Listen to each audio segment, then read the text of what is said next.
A Arte da Guerra por Sun Tzu. Capítulo 5. Sobre a firmeza. A força é a energia acumulada ou a que se percebe. Isto é muito mutável. Os especialistas são capazes de vencer o inimigo criando uma percepção favorável neles, e assim obter a vitória sem necessidade de exercer sua força. Governar sobre muitas pessoas como se fossem poucas é uma questão de dividi-las em grupos ou setores, é organização.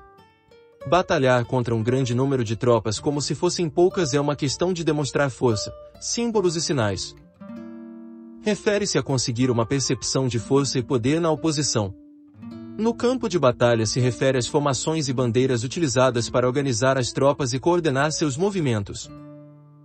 Conseguir que o exército seja capaz de combater contra o adversário sem ser derrotado é uma questão de empregar métodos ortodoxos ou heterodoxos. A ortodoxia e a heterodoxia não são elementos fixos, senão que se utilizam como um ciclo. Um imperador que foi um famoso guerreiro e administrador, falava de manipular as percepções dos adversários sobre o que é ortodoxo e heterodoxo, e depois atacar inesperadamente, combinando ambos métodos até convertê-lo em um, tornando-se quase assim indefinível para o inimigo. Que o efeito das fossas seja como o de pedras arrojadas sobre ovos, é uma questão de cheio e vazio. Quando induzes os adversários a atacar-te em teu território, sua força sempre está vazia, em desvantagem, enquanto que não competes no que são melhores, tua força sempre estará cheia.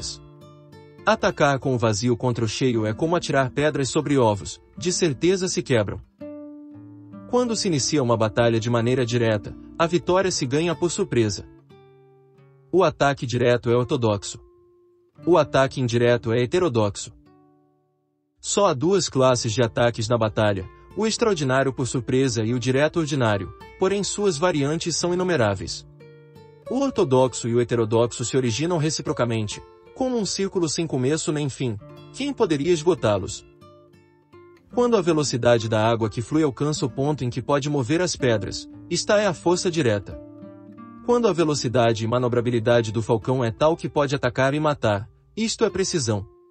O mesmo ocorre com os guerreiros especialistas, sua força é rápida, sua precisão certeira. Sua força é como disparar uma catapulta, sua precisão é dar no objetivo previsto e causar o efeito esperado. A desordem chega da ordem, a covardia surge do valor, a debilidade brota da força. Se queres fingir desordem para convencer a teus adversários e distraí-los, primeiro tens que organizar a ordem, porque só então podes criar uma desordem artificial. Se queres fingir covardia para conhecer a estratégia dos adversários, primeiro tens que ser extremadamente valente, porque só então podes atuar como tímido de maneira artificial.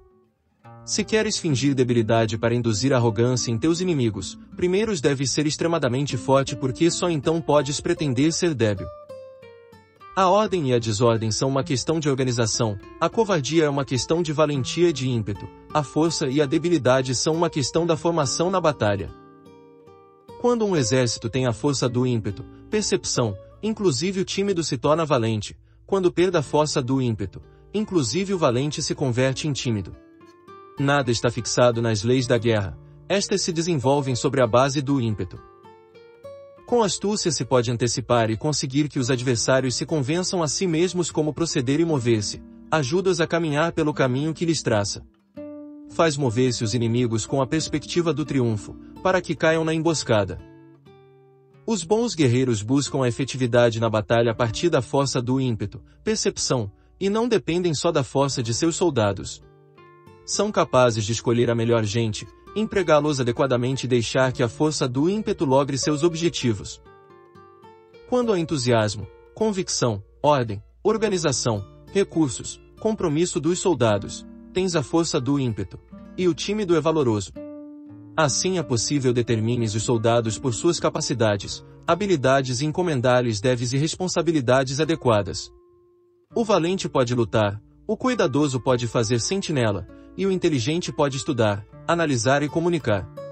Cada qual é útil. Fazer que os soldados lutem permitindo que a força do ímpeto faça seu trabalho é como fazer rodar rocas. As rocas permanecem imóveis quando estão em um lugar plano, porém giram em um plano inclinado, ficam fixas quando são quadradas, porém giram se são redondas.